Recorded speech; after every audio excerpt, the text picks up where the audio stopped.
अस्सलाम वालेकुम व्यूअर्स, मैं आज आपसे पॉलिटिकल पोलराइजेशन या पोलराइज्ड पॉलिटिक्स के ऊपर बात करूंगा। मैं इस टॉपिक पे पहले अपनी एक ब्रीफ वीडियो बना चुका हूं जिसमें मैंने सिर्फ कॉन्सेप्ट एक्सप्लेन किया था। आज मैं इसके इम्पैक्ट्स पे और सॉल्यूशंस पे भी आपसे बात करूंगा।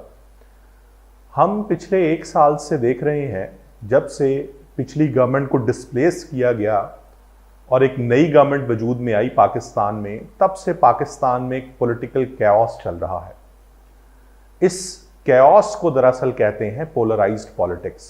इसका मतलब है कि जब किसी मुल्क में सियासी जमातें और उस मुल्क के रियासती अदारे मुख्तलिफ एक्सट्रीम्स पे खड़े हों और वो अपने पर्सनल और वेस्टेड इंटरेस्ट कंप्रोमाइज करने को तैयार ना हो और उससे पाकिस्तान या किसी मुल्क के नेशनल इंटरेस्ट कंप्रोमाइज हो रहे हों, तो उस कॉन्सेप्ट को पॉलिटिकल पोलराइजेशन कहा जाता है। अब हम देखते हैं कि इस पूरे पर्सपेक्टिव में हमें ये पोलराइजेशन कैसे नजर आती है। अभी चंद दिनों में ही हमने देखा कि किस तरह गवर्नमेंट और ऑपोजिशन के दरमियान क्लैशेस इरप्ट हुए और पुलिस और अवाम आमने सामने आ गई। इसका मकसद सियासी जमातों के अपने पर्सनल इंटरेस्ट को फुलफिल करना होता है। इसके सबसे बड़े नुकसान अगर देखा जाए तो पाकिस्तान के अंदर इस पॉलिटिकल पोलराइजेशन की वजह से आज तक प्रोग्रेसिव लेजिस्लेशंस नहीं हो पाई। पाकिस्तान के की इश्यूज सॉर्ट आउट नहीं हो पाए, जिसमें कालाबाग डैम एक बहुत अहम मिसाल है।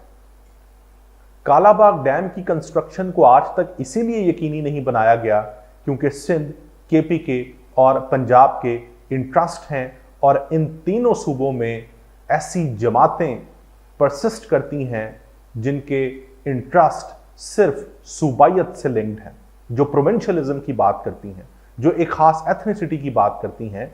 और ये तीनों जमातें इन तीनों सूबों के अंदर एक दूसरे के साथ कंप्रोमाइज करने को तैयार नहीं है। तो जब इस तरह की सिचुएशन हो जाए जहां सियासी जमातें अपने इंटरेस्ट परस्यू कर रही हों, दूसरी तरफ रियासती अदारे अपने इंटरेस्ट परस्यू कर रहे हों, वो पॉलिटिकल सिस्टम के अंदर इंटरवीन कर रहे हों और पॉलिटिकल सिस्टम में ऐसी कोई गुंजाइश पैदा ना हो जहां पर इन तमाम पॉलिटिकल एक्टर्स के दरमियान हार्मनी क्रिएट की जा सके, को एग्जिस्टेंस क्रिएट की जा सके, तो उसे हम बदतरीन किस्म की पॉलिटिकल पोलराइजेशन समझते हैं। इस पॉलिटिकल पोलराइजेशन से पाकिस्तान ने बहुत नुकसान उठाया। आज हम इकोनॉमिकली बैंकरप्ट हो चुके हैं। टेक्निकल बुनियादों पे पाकिस्तान आज बैंकरप्ट हो चुका है और वो सिर्फ इस वजह से कि इन सियासी जमातों ने कभी भी वायबल और सस्टेनेबल इकोनॉमिक पॉलिसीज बनाने की तरफ तवज्जो नहीं दी। इन्होंने कभी भी गवर्नेंस को बेहतर करने की कोशिश नहीं की, जिसकी वजह से आज हमारा ह्यूमन डेवलपमेंट इंडेक्स 161 पर पहुंच चुका है। और अगर इसके साथ साथ हम डेमोक्रेसी इंडेक्स में भी बहुत नीचे हैं।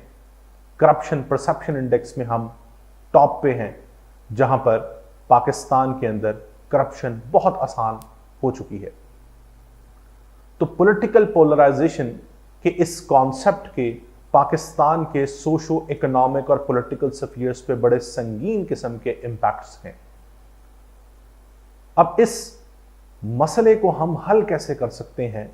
इसके लिए पहली बुनियादी चीज ये है कि हम पाकिस्तान में कॉन्स्टिट्यूशनल सुप्रीमेसी को यकीनी बनाएं और इस मकसद से एक रबस्ट किस्म का, स्ट्रॉन्ग किस्म का पॉलिटिकल डायलॉग और कंसेंसस बिल्डिंग होनी चाहिए तमाम पॉलिटिकल एक्टर्स के दरमियान। हमें सिविल सोसाइटी को स्ट्रॉन्ग बनाना चाहिए, उन्हें एजुकेट करना चाहिए ताकि उनको अपने पॉलिटिकल राइट्स का अंदाजा हो और वो जिस सियासी जमात को भी वोट दें पहले उनके मैनिफेस्टोस को देखें। हमें सियासी जमातों में इंट्रा पार्टी इलेक्शंस करवाने की जरूरत है ताकि सियासी जमातों के अंदर डेमोक्रेटिक वैल्यूज प्रमोट की जाएं। यहीं से असल बुनियाद पड़ेगी डेमोक्रेसी की। हमें एक स्ट्रॉन्ग लोकल गवर्नमेंट सिस्टम की जरूरत है और इसके साथ साथ हमें तालीमी अदारों में स्टूडेंट यूनियंस की ज़रूरत है, जो ज़ियाउल हक साहब ने अपने दौर में बैन कर दी थी। ये स्टूडेंट यूनियंस और ये devolution of power with local government, ये निचली सतह पर जाकर एक आम आदमी को मौके फराहम करती है कि वो पाकिस्तान के पॉलिटिकल सिस्टम का हिस्सा बन सके। तो पॉलिटिकल पोलराइजेशन को ख़त्म करने के लिए ना सिर्फ रियासती अदारे और सियासी जमातों को, बल्कि पाकिस्तान की सिविल सोसाइटी को अपना एक अहम किरदार अदा करना चाहिए। खुदा न खास्ता अगर हम इसमें फेल होते हैं तो पाकिस्तान तबाही के दहाने पे होगा। और अब भी जो हम सूरत हाल फेस कर रहे हैं, इसके पीछे यही तमाम अनासर हैं जिन्हें दुरुस्त करने की बहुत जल्द से जल्द ज़रूरत है। बहुत शुक्रिया।